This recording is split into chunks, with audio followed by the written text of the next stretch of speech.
నమస్కారం. రుద్రాక్షల ప్రత్యేక కార్యక్రమానికి స్వాగతం. రుద్రాక్ష జగత్రక్ష. ప్రముఖ రుద్రాక్ష నిపుణులు, వేదగణిత శాస్త్రవేత్త, ఎన్నో జాతీయ అంతర్జాతీయ అవార్డుల గ్రహీత డాక్టర్ పాండురంగారావు గారు మన స్టూడియోలో ఉన్నారు. మీ పుట్టిన తేదీ వివరాలు తెలిపి ఎటువంటి రుద్రాక్షలు ధరించాలో గురువు గారిని అడిగి తెలుసుకోవచ్చు. స్క్రీన్ పై స్క్రోల్ అవుతున్న నెంబర్స్ కు ఫోన్ చేసి నేరుగా గురువు గారితో మాట్లాడొచ్చు. గురుగారు నమస్తే. ఓం నమః శివాయ. ఎప్పటిలాగే ఒక మోటివేషనల్ స్టోరీతో. కాకపోతే నిన్న భీష్మ ఏకాదశి మనం మిస్ అయ్యాం. సో భీష్ముడి గురించి ఒక చిన్న కథ చెప్పుకొని ఆయన చెప్పిన అనేక విషయాలు ఆయన మాట్లాడాడు. హ్యూమన్ సైకాలజీ గురించి కానీ, రాజ్యాంగ విషయాలు కానీ, లేకపోతే ఒక నాయకుడు ఎలా ఉండాలి, లేకపోతే రాజులు పాటించాల్సినవి ఏమిటి, అనేక విషయాల మీద మాట్లాడాడు. చాణక్యుడి తర్వాత అంతగా చెప్పుకునేది మనం భీష్మ పితామహుడి గురించే. సో అందులో ఈరోజు ద్వాదశి, మాఘమాసము, ఈశ్వర జన్మ నక్షత్రం ఆరుద్ర, ఒక మంచి రోజు. చక్కగా సరే చిన్న కథ హ్యూమన్ సైకాలజీ గురించి ఆయన చెప్తాడు. చెప్తూ ఒక చిన్న కథ చెప్తాడు.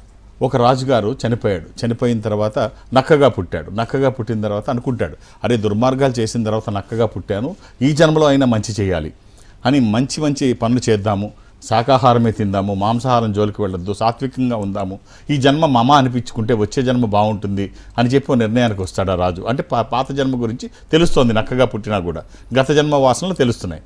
ఈ జన్మలో సాత్వికంగా ఉందామనుకుంటాడు. అలాగే సాత్వికంగా ఈ నక్క ఉంటుంది, ఏవి చెడ్డ పనులు చేయకుండా, ఎవరితో గొడవలు పడకుండా, మాంసాహారం జోలికి పోకుండా అలా వెళుతూ ఉంటే చుట్టుపక్కల తన తోటి నక్కలన్నీ కూడా ఇదేమిటి మాంసాహారం మానేసి ఆకులు గడ్డి ఇదంతా తింటావు అంటే ఏదో వాటికి ఏదో చెప్పుకుంటుంది, అయిపోతుంది. ఇదంతా తెలిసి పులిరాజుకి ఈ విషయం తెలుస్తుంది. అడవిలో పులిరాజుకి తెలుస్తుంది.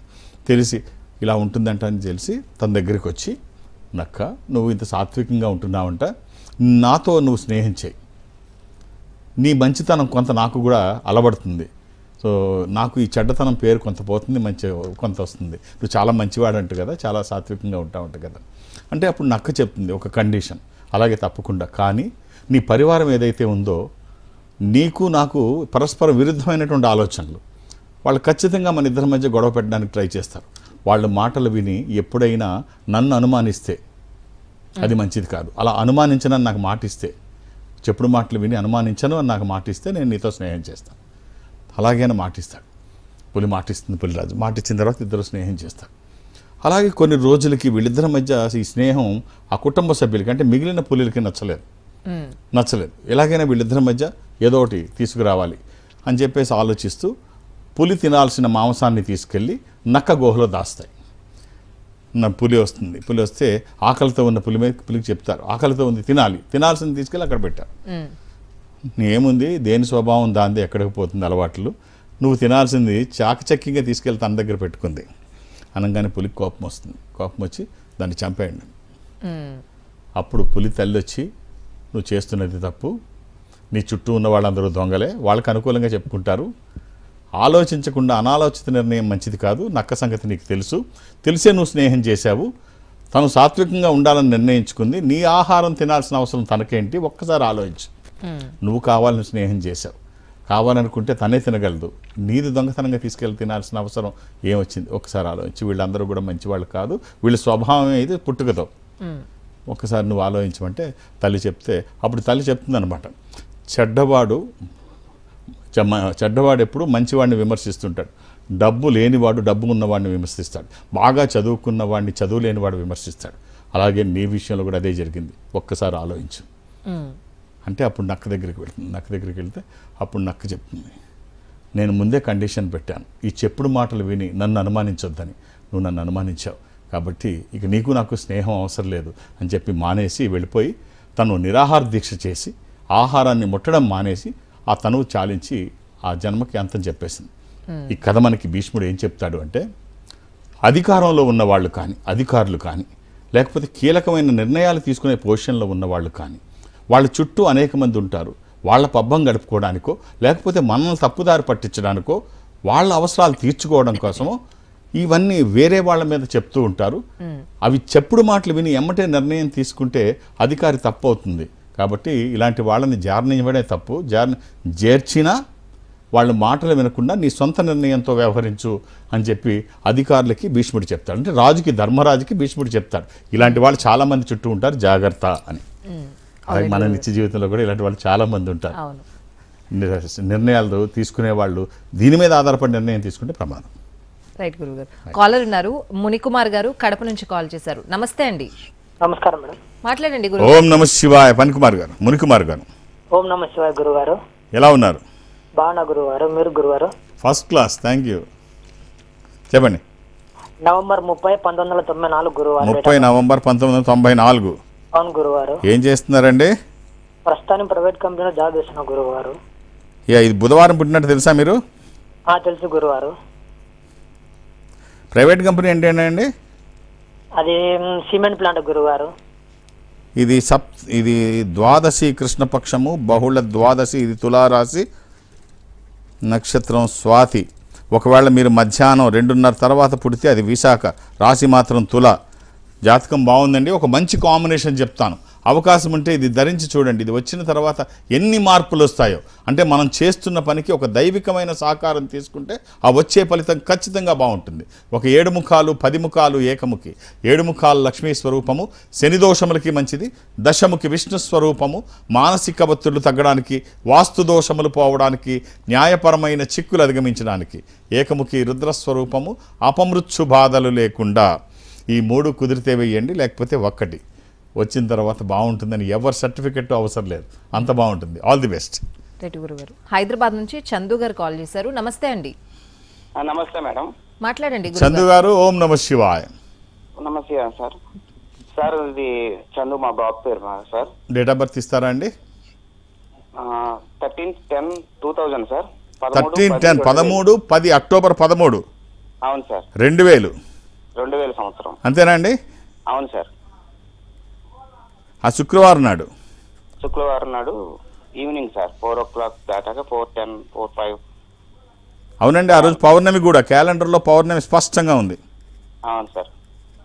అది మేషరాశి, నక్షత్రం అశ్విని.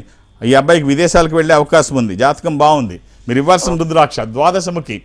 12 ముఖములు కలిగిన ఈ రుద్రాక్ష ద్వాదశ ఆదిత్య స్వరూపం, అంటే సూర్యస్వరూపం. ఉన్నతమైన స్థితి కోసము, అనారోగ్య సమస్యలు లేకుండా బ్రైట్ ఫ్యూచర్ కోసము. ఇది కుదరకపోతే ఏకముఖి, అంటే 12 ముఖాలు డైరెక్ట్ సూర్యస్వరూపం అయితే ఏకముఖికి అధిపతి గ్రహం సూర్యుడు. ఈ రెండిట్లో ఏదైనా ఒక్కటి వేయండి. అలా అని ఏది పడితే అది వేయకండి. దురదృష్టం, రుద్రాక్షల్లో 199 నకిలీయే ఉంటాయి. అందులో ఈ మాఘమాసం లాంటి ఈ మాఘమాసం పవిత్రమైంది. ప్రతిరోజు ప్రతి నిమిషము విలువైంది. ఈ మాసంలో రుద్రాక్ష ధారణ చేయడానికి చాలామంది వెయిట్ చేస్తుంటారు. అంటే కార్తీక మాసం ఒకటి, మాఘమాసం ఒకటి. ఈ మాసంలోనే మహాశివరాత్రి వస్తుంది. సో ఇంత విశేషమైనటువంటి ఈ మాసంలో మన చుట్టూ చాలామంది ఉంటారు. రకరకాల మాటలు చెప్పేవాళ్ళు, వేషంతో భాషతో ఏమార్చేవాళ్ళు. కాబట్టి ఎలాంటి ప్రలోభాలకి లోను కాకుండా వేసుకునే రుద్రాక్ష ఒక్కటైనా అది సరైనది వేసుకుంటే ఆ వచ్చే ఫలితం ఒక అద్భుతం. All the best. రైట్ గురుగారు. అయితే మనకి చాలా విషయాలు జరిగిపోతూ ఉంటాయి. మన ప్రమేయం లేకుండా కొన్ని జరుగుతాయి, మన ప్రమేయం ఉండి కొన్ని జరుగుతాయి. కానీ జరిగిన విషయాన్ని ఆలోచిస్తూ కూర్చుంటారు చాలా మంది. అలాంటి వాళ్ళ గురించి వాటికి ఇంపార్టెన్స్ ఇవ్వక్కర్లేదు. అది మన ప్రమేయం లేకుండా జరిగిపోతాయి. జరిగిన తర్వాత కూడా ఏం జరిగిందో కూడా చాలా మందికి తెలియదు. చాలా మందికి సమస్యలు అసలు వాళ్ళలో ఉన్న సమస్య ఏమిటో తెలియదు, ఎవడో వచ్చి చెప్తే తప్ప నీకు ఇది ఉంది అని. సో ప్రతిదాన్ని మనం మ్యాగ్నిఫై చేయక్కర్లేదు, ప్రతిదీ భూతద్దంలో చూడక్కర్లేదు. ఒక వ్యక్తి స్కూటర్ వేసుకొని రోడ్డు మీద వెళ్తున్నాడు. స్కూటర్ ఏదో కారణంతో ఆగిపోయింది. అది రాత్రిపూట చీకటిగా ఉంది, నిర్మానుష్యమైన ప్రదేశం, ఎవరూ రావట్లేదు. చూశాడు అప్పుడప్పుడు బడ్డని, కార్లని, స్కూటర్లను ఆపుతుంటే ఎవడో ఆపట్లేదు. ఇలా కాదు, సిగ్నల్ దగ్గర అయితే ఖచ్చితంగా ఎవడో ఆపుతాడు అని చెప్పేసి అది బండి పక్కకు పెట్టేసి సిగ్నల్ దగ్గర మనం అడగక్కర్లేదు, అలా ఆపుతారు, మనం కూర్చొని వెళ్ళిపోవచ్చు అనుకుంటాడు. సరే, చాలాసేపటికి ఒక నల్లటి కారు వస్తుంది, ఒక బ్లాక్ కారు వచ్చి అక్కడ ఆగుతుంది సిగ్నల్ దగ్గర. ఆగంగానే బ్యాక్ డోర్ తీసుకొని వెళ్ళి బ్యాక్ సీట్లో కూర్చుంటాడు. కూర్చొని వేసేసుకుంటాడు. డోర్ వేసుకున్న తర్వాత చూస్తాడు, డ్రైవర్ ఉంటాడు సీట్లో. ఎలా వచ్చాగింది, డ్రైవర్ లేడు అని చెప్పేసి తీసుకొని వెళ్ళిపోదాం, రాత్రిపూట డోర్ తీసుకొని వెళ్ళిపోదాం. చీకట్లో నల్లకారు, రాత్రిపూట, డ్రైవర్ లేడు. ఒకసారి భయం వేసి డోర్ తీసుకొని పారిపోదాం, డోర్ రావట్లేదు. ఈ కంగారులో డోర్ కూడా రావట్లేదు. ఏం చేయాలో తెలియకుండా ఉంటే అయితే సిగ్నల్ ఓపెన్ అయింది. కారు మళ్ళీ నిదానంగా స్లోగా వెళుతుంది. స్లోగా వెళుతూ పెట్రోల్ పంప్ దగ్గర ఆగింది. పెట్రోల్ పంప్ దగ్గర ఆగితే అమ్మయ్య కారు ఆగిందని చెప్పేసి డోర్ గబగబా తీసుకొని బయటికి స్పీడ్గా వెళ్ళిపోయి దూరంగా నిల్చొని చూస్తుంటే పెట్రోల్ పంప్ దగ్గర ఎవరో వచ్చి పెట్రోల్ పోస్తున్నారు. పెట్రోల్ పోసి కారులో పెట్రోల్ పోసిన తర్వాత ఒక వ్యక్తి వచ్చి డ్రైవింగ్ సీట్లో కూర్చుంటాడు. డ్రైవింగ్ సీట్లో కూర్చుంటే వీడు పరిగెత్తుకుంటూ వచ్చి అయ్యి అందులో కూర్చోకు, ఇందులో దెయ్యం ఉంది, కారులో దెయ్యం ఉండడం ఏమిటో అంటాడు. నేను చెప్తున్నాను నమ్ముదేం, నీకెలా తెలుసు అంటే నేను ఇప్పుడు దాకా బ్యాక్ సీట్లో కూర్చున్నాను, డ్రైవర్ లేకుండా వచ్చింది ఈ కారు అంటే డోర్ తీసి వచ్చి ఒక్కటి లాగి ఓ లెంపకాయ కొడతాడు. బుద్ధి లేని ఎదవ, కారులో పెట్రోల్ అయిపోయి 3 కిలోమీటర్ల నుంచి నేను నెట్టుకుంటూ కారుని దోసుకుంటూ వస్తుంటే ఎదవ నువ్వు సాయం చేయడం మానేసి వచ్చి కూర్చుంటావు బ్యాక్ సీట్లో అని చెప్పి లాగి పెట్టి కొడతాడు. సో అంటే కొన్ని ఇలాగే జరుగుతాయి. అది ఏందో కూడా చాలామందికి అర్థం కాదు. ప్రతిదాన్ని భూతద్దంలో చూడక్కర్లేదు. మన ప్రమేయం లేకుండా కొన్ని జరిగిపోతుంటే జరిగిన దానికి కొన్నిటికి రీజన్స్ ఉండవు, కొన్ని అసలు ఏం జరిగిందో కూడా తెలియదు. అనవసరంగా టైం వేస్ట్ చేసుకుని వాటి గురించి ఆలోచించక్కర్లా. అయిపోయింది అంత, తర్వాత జరగాల్సింది చూద్దాం.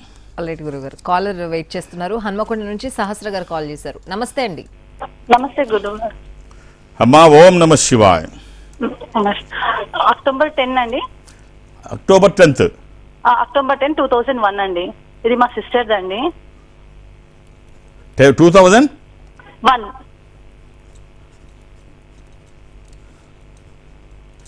బుధవారము. అవునండి. అది నవమి, కృష్ణపక్షము, బహుళ నవమి. ఇది సింహరాశి, పూర్వ పాల్గొని, పుబ్బా నక్షత్రము. ఇవ్వాల్సిన రుద్రాక్ష త్రయోదశి.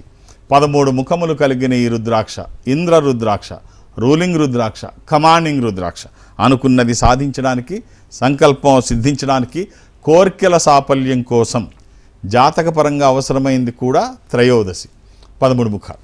అవకాశం ఉంటే ఇది వేసి చూడండి, శరీరానికి తాకే విధంగా 24/7 ఎప్పుడూ వేసుకోవచ్చు, ఎలాంటి నియమాలు లేవు. All the best. రైట్ గురుగారు. మరొక కాలర్ విజయవాడ నుంచి శ్రీనివాస్ గారు. శ్రీనివాస్ గారు నమస్తే. నమస్కారం అండి. మాట్లాడండి. శ్రీనివాస్ గారు ఓం నమ శివాయ్. నమస్కారం అండి. మా బాబుదండి 1998 అండి. 1998 జూలై 14 అండి. 14th July. ఇది మంగళవారం నాడని తెలుసు కదండి. అవునండి.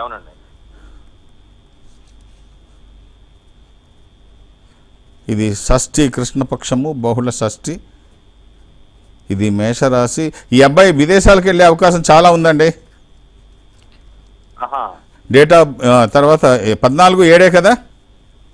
14 జూలై నెల అండి. ఎస్. ఒక్క రుద్రాక్ష చెప్తాను, వీలైతే వేసి చూడండి. 9 ముఖాలు కానీ, 8 ముఖాలు కానీ, 11 ముఖాలు కానీ, ఈ మూడిట్లో ఏదైనా ఒక్క రుద్రాక్ష తన జాతకానికి ఇది ఒక అద్భుతమైన రుద్రాక్ష. అవకాశం ఉంటే మామూలు రుద్రాక్ష చూడడానికి మామూలుగానే ఉంటుంది, ఇది వచ్చిన తర్వాత ఆ ఫలితం ఆశ్చర్యపడే విధంగా ఉంటుందంటే అతిశయోక్తి కాదు. ఏకాదశముఖి ఏకాదశ రుద్రస్వరూపము, నవముఖి అమ్మవారి స్వరూపము, అష్టముఖి గణపతి స్వరూపము. ఏది వీలైతే అది 3 కూడా ఒక మామూలు రుద్రాక్షలు. ఏదైనా ఒక్కటి వేసి చూడండి.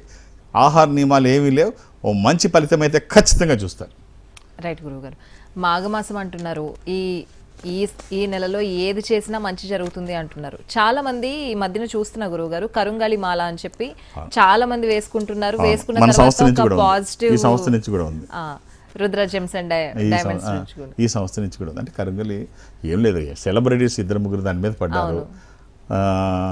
రజనీకాంత్ గారు అల్లుడు ఏదో అది వేసుకోగానే ధనుష్ గారు నాకు ఒక 100 కోట్లు వచ్చింది ఇల్లు కట్టే చెప్పి దాంతో అందరూ దాని మీద పడ్డారు. సరే, ఇప్పుడు కరుంగళి మాల ఒకటైతే నిజం, అది బ్లాక్ ఎబోనీతో చేస్తారు. అది దిష్టికి వాటికి దిష్టి దోషాలు లేకుండా, నెగిటివ్ ఫోర్సెస్ రాకుండా. పాతాల శంభు మురుగన్ అని తమిళనాడులో ఉన్న దేవాలయంలో అక్కడ అది ప్రశస్తమైనటువంటిది.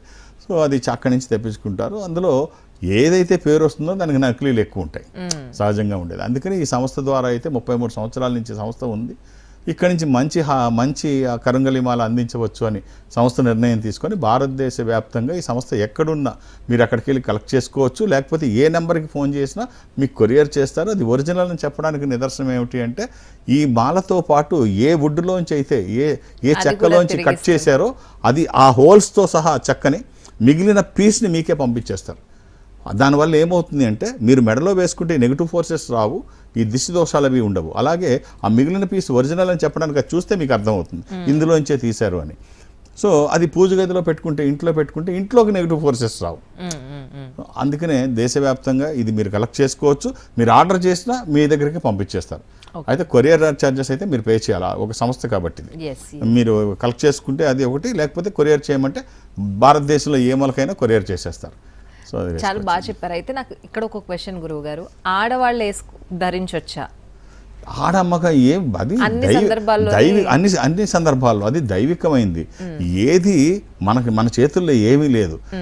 ఈ ఆచార వ్యవహారాల్లో బలంగా మన ధర్మం ఏం చెప్తుందంటే ఆచరణ యోగ్యము కానిదేది ఆచారము కాదు, ఆచరించగలిగేది మాత్రమే ఆచారం.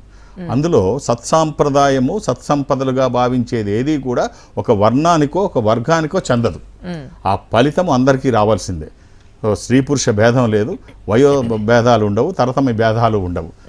అందరూ ఎవరు వేసుకున్నా ఫలితం రావాలి అంతే, అందులో ఏమీ తేడా ఏం లేదు. అలాంటి గురుగారు కాలర్ వెయిట్ చేస్తున్నారు. నెల్లూరు నుంచి పల్లవి గారు. నమస్తే అండి. నమస్కారం గురుగారు. మా ఓం నమ శివాయ. Date of birth? ఓం నమస్తే గురుగారు. నేను మిమ్మల్ని ఇదివరకు కలిశాను, ఆఫీస్ కి వచ్చి మిమ్మల్ని లాస్ట్ ఇయర్ ఇదే మాసంలో నేను మిమ్మల్ని కలిశాను. మీరు ఇచ్చిన రుద్రాక్ష వేసుకోవడం వల్ల ఈ రోజు నేను ఒక గవర్నమెంట్ ఎంప్లాయ్ గా సెటిల్ అయ్యాను. Very good, very good. ఇప్పుడు ఎవరి కోసం మరి? మా తమ్ముడికి. డేట్ ఆఫ్ బర్త్ అమ్మా? 29/8/1996. వేసుకోపోయినా వచ్చేదేమో, వచ్చింది కాబట్టి కారణాలు చెప్పుకుంటున్నామా అంటే. ఇలా అయితే పర్వాలేదు. కొందరు ఏం జరుగుద్దంటే అనవసరమైన ఆపాదించుకోవడం అన్నమాట. ఎంతో కష్టపడి ఇల్లు కొనుక్కుంటారు, ఎంతో కష్టపడి ఒక వస్తువుని, ఒక కారును ఏదో కొనుక్కుంటారు. ఏదో జరగకూడని సంఘటన లేకపోతే ఇబ్బందికరమైన సంఘటన జరుగుద్ది. జరగంగానే ఎవడో చెప్పడమో వీళ్ళకో ఆలోచన రావడమో, అదిగో ఈ ఇంట్లోకి వచ్చిన దగ్గర నుంచి ఇబ్బంది మొదలు. ఇక ఏ చిన్న సంఘటన జరిగా ఇగో ఇంట్లోకి వచ్చింది. ఎంత ఇబ్బందికరమైందంటే అది ఎంతో కలల సౌధం, ఎంతో కష్టపడి కట్టుకున్నది, ఎన్నో శ్రమలు కోర్చి ఎన్నో కష్టాలను ఎదుర్కొని అందులోకి వస్తాం. ఇప్పుడు జీవితంలో చిన్న చిన్నవి జరుగుతాయి, ప్లస్లు మైనస్లు ఉంటాయి. మంచిని మంచిగా అంగీకరించండి, చెడును కూడా సింపుల్గా తీసుకోండి. ప్రతిదాన్ని మనం భూతత్వంలో చూడడం వల్ల ఏమవుతుంది అంటే ఆఖరికి అది చాలా కొన్ని సందర్భాల్లో ప్రమాదాలకి దారితీస్తుంది. అందుకనే నువ్వు మంచి తీసుకుంటే మంచి జరుగుతుంది, చెడు ఆలోచిస్తే చెడే జరుగుతుంది. యద్భావం తద్భవతి. నువ్వు ఏది జరిగినా నీకు మంచి జరిగింది అనుకో, ఆ మంచి మీద మంచి జరుగుతూనే ఉంటుంది. ఇది మీ తమ్ముడిది అన్నావు కదమ్మా?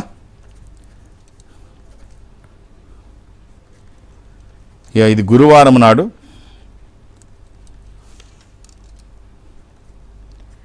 ఇది పౌర్ణమి రోజు, ఫుల్ మూన్ డే. ఇది కుంభరాశి, శతభిష నక్షత్రము.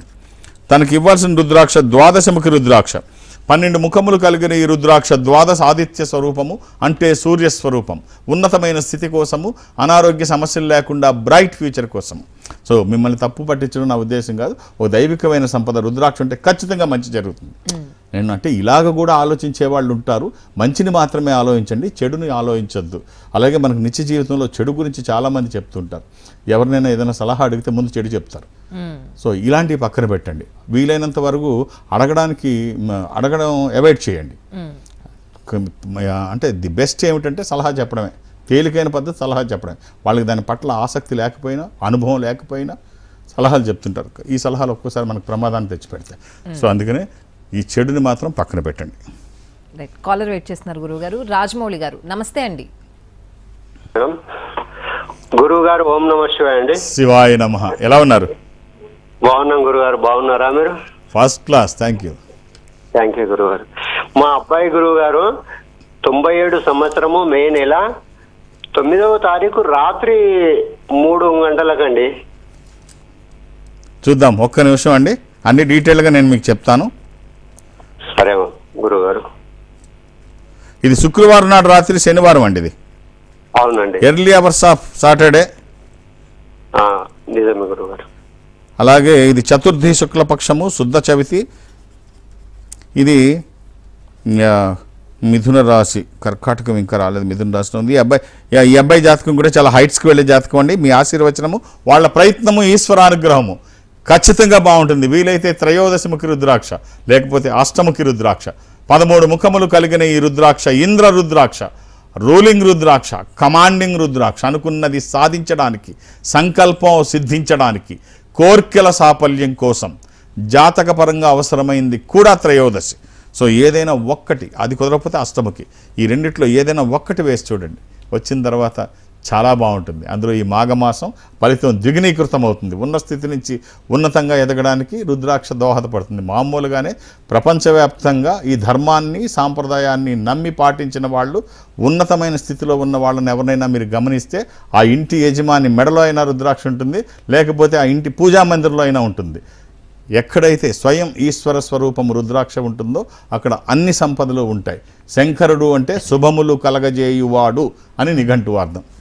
రైట్ రైట్ గురుగారు, అయితే మనం శివుడాజ్ఞ లేనిదే చీమైనా కుట్టదు అని సామెత ఉంది. మరి ఏం జరిగినా కూడా అది శివుడి ఆజ్ఞతోనే జరిగింది అని చెప్తూ ఉంటారు.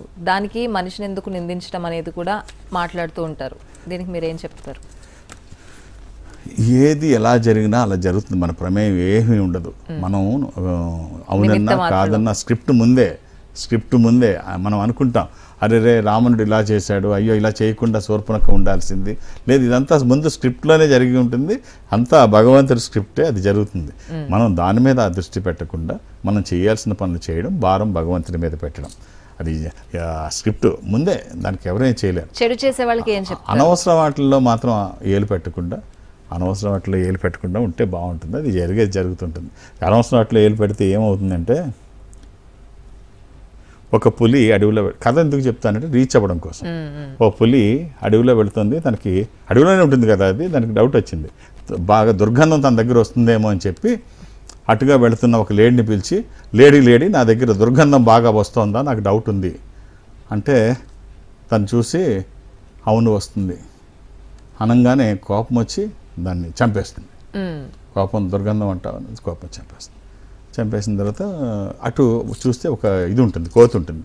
కోతి దగ్గరికి వెళ్ళి, కోతి నా దగ్గర దుర్గంధం వస్తుందా, నాకు డౌట్గా ఉంది అంటే కోతి చూసి లేదు రావట్లేదు అంటుంది. అబద్ధం చెప్తామని కోతిని చంపేస్తుంది. సింహం అబద్ధం చెప్తామన్నా కానీ కోతిని చంపేస్తుంది. కొంచెం ముందుకు వెళ్ళిన తర్వాత నక్క ఎదురవుద్ది. నక్క ఎదురైతే నక్కని అడుగుద్ది, నక్క నా దగ్గర దుర్గంధం వస్తుందా అని. నక్క అంటుంది, పులిబావా ఈ మధ్య నాకు జలుబు చేసింది 2 రోజుల నుంచి, నాకు ఏ వాసనలు అర్థం కావట్లేదు, తెలియట్లేదు, నాకు 2 రోజులు ఆగితే తెలుస్తుందేమో, సరే పో అని చెప్పేసి ఈ 2 రోజులకి సమస్య ఉంటుంది దీని దగ్గర, సరే లేకపోతే తగ్గలేదని చెప్తుంది. సరే అక్కడి నుంచి వెళ్ళిపోతుంది. సో ఇది మనకి ఏం చెప్తుందంటే, అనవసరమైన విషయాల్లో వేలు పెట్టి పులి అనే సమస్యను తెచ్చుకునేదానికంటే వాటికి దూరంగా ఉండడం. ఎప్పటికెయ్యది ప్రస్తుతం అప్పటికా మాటలాడి అన్యుల మనములు నొప్పించక తానవ్వక తప్పించుకు తిరుగువాడు ధన్యుడు సుమతి. అలాగే ఉండాలి, అనవసరమైన సమస్యలు కొనుక్కోకుండా. రైట్, కాలర్ ఉన్నారు గురుగారు, తీసుకుందాం. హలో నమస్తే అండి, మీ పేరు? నా పేరు నాగరాణి అండి. నాగరాణి గారు మాట్లాడండి. అమ్మా ఓం నమ శివాయ. ఓం నమ శివాయ గురుగారు. ఏమిటమ్మా? మా అబ్బాయి గురించి అండి. Date of birth 16/1/2005. 16/1/2005. అవునమ్మా, ఆదివారం నాడు. అవునండి, 10:27 కండి ఉదయం. ఎంతమంది పిల్లలమ్మా మీకు? ఇది 2. చతుర్థి శుక్లపక్షము శుద్ధ చవితి. ఇది కుంభరాశి, నక్షత్రం ధనిష్ట. ఈ అబ్బాయికి మీరు ఇవ్వాల్సిన రుద్రాక్ష నవముఖి, అమ్మవారి స్వరూపం, విజయాలు చేకూర్చి దోషాలు నివారించేది. ఈ ఒక్క రుద్రాక్ష అవకాశం ఉంటే శరీరానికి తాకే విధంగా ఇది ధారణ చేయించండి. నెగిటివ్ ఫోర్సెస్ దరిదాపులకి రావు. విజయాలు ఎప్పుడు వాళ్ళ పక్కనే ఉంటాయి. శుభం. ఆహార నియమాలు ఏమీ లేవు. ఒకసారి మీ పర్యటన వివరాలు. నేను ఒక ఆధ్యాత్మిక సంస్థలో ఉంటున్నాను. ఈ సంస్థ ప్రపంచవ్యాప్తంగా ఉంటుంది. జనరల్గా నాకు ఎక్కడికి వెళ్ళడానికి అవకాశం ఉండదు, కానీ అప్పుడప్పుడు పక్క తెలుగు రాష్ట్రాల్లో ఒకటైన విజయవాడ లేకపోతే ఇంకోటో వెళుతూ ఉంటాను. సో రేపు 13వ తారీఖు కమింగ్ థర్స్డే వచ్చే గురువారం నాడు విజయవాడలో ఉంటాను. అంటే శని ఆదివారాలతో కలిపి అన్ని రోజులు హైదరాబాద్కే పరిమితమైన ఒక గురువారం నాడు రేపు అందులో కమింగ్ థర్స్డే విజయవాడలో ఉంటాను. కొన్ని గంటలు అక్కడ ఉంటాను. నన్ను అర్థం చేసుకొని 2-3 పేర్లు నమోదు చేయించుకుంటా. అంటే వేరు ఫోన్లోంచి చేస్తుంటారు, ఒకే ఇంట్లోంచి. అలా చేయకండి, ఇదేమి ఎమర్జెన్సీ కాదు. అంతగా అవసరమైతే నేను మళ్ళీ వచ్చినప్పుడు ఈ మాఘమాసంలో ఇక్కడ హైదరాబాద్ నుంచి ఇక్కడ ఇంత రష్ను వదిలిపెట్టి అక్కడికి వెళ్తున్నాం. సో అర్థం చేసుకోండి. మళ్ళీ అక్కడ మీరు 2-3 పేర్లు రాస్తే నాకు చాలా కష్టం అయిపోద్ది. నిజంగా రియల్గా కావాల్సి ఇబ్బంది పడేవాళ్ళు ఉంటారు, వాళ్ళకి అవకాశం ఇవ్వండి. దూర ప్రాంతాల నుంచి వస్తారు. అంతగా అవసరమైతే మళ్ళీ నెక్స్ట్ నేను వచ్చినప్పుడు చూసుకోవచ్చు. ఒక్కొక్క పేరే నమోదు చేయించండి. ఇక హైదరాబాద్లో నన్ను కలవడానికి నేను ఎవరికి అపాయింట్మెంట్ ఇవ్వను. అవసరం లేదు, ఏ రికమెండేషన్ తీసుకోను, నన్ను కలవడానికి ఇవేం అవసరం లేదు, నేను ఉన్నప్పుడు వస్తే చూసేస్తాను అంతే. దానికి అపాయింట్మెంట్లు, రికమెండేషన్స్ ఏమీ అవసరం లేదు. అంత పెద్దవాడిని నేను అనుకోవట్లేదు, నన్ను కలవడానికి ఇది నా వ్యక్తిగత అభిప్రాయం. అలాగే దూర ప్రాంతాల నుంచి కూడా వచ్చేవాళ్ళు ఇంత దూరం రావక్కర్లేదు హైదరాబాద్ వరకు. ఈ సంస్థ ప్రపంచవ్యాప్తంగా ఉంటుంది.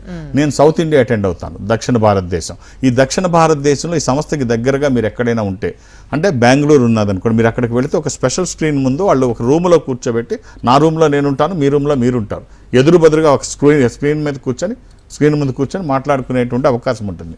వాళ్ళు అలా కలగ చేస్తారు. మీరు అక్కడికి వెళితే, అంటే అది చెన్నై కావచ్చు, బెంగళూరు, విశాఖపట్నం, విజయవాడ, తిరుపతి, రాజమండ్రి, శ్రీశైలం, వేములవాడ, కాళహస్తి, ఇలాగ ఏదైనా మీరు అక్కడికి వెళితే ఒక స్క్రీన్ ముందు కూర్చోబెడతారు, ఎదురు బదురుగా కూర్చొని మనం మాట్లాడుకోవచ్చు. ఆ విధంగా నాతో మాట్లాడినా, డైరెక్ట్గా హైదరాబాద్ వచ్చి నన్ను కలిసినా ఒక డేట్ ఆఫ్ బర్త్ చూసే అవకాశం ఉంటుంది. అర్థం చేసుకొని సహకరించండి. అలాగే 13వ తారీఖు గురువారం నాడు కూడా విజయవాడలో ఒక్క డేట్ ఆఫ్ బర్త్. అలాంటి గురుగారు ఇవాళ కార్యక్రమంలో చాలా విషయాలు తెలియజేశారు, మోటివేషనల్ స్టోరీతో. మీ స్టోరీలు అంటే చాలా మంది కాలర్స్ కూడా చాలా ఇష్టం. So thank you so much గురు. ఓం నమ శివాయ. ఇవాళ కార్యక్రమం నమస్తే.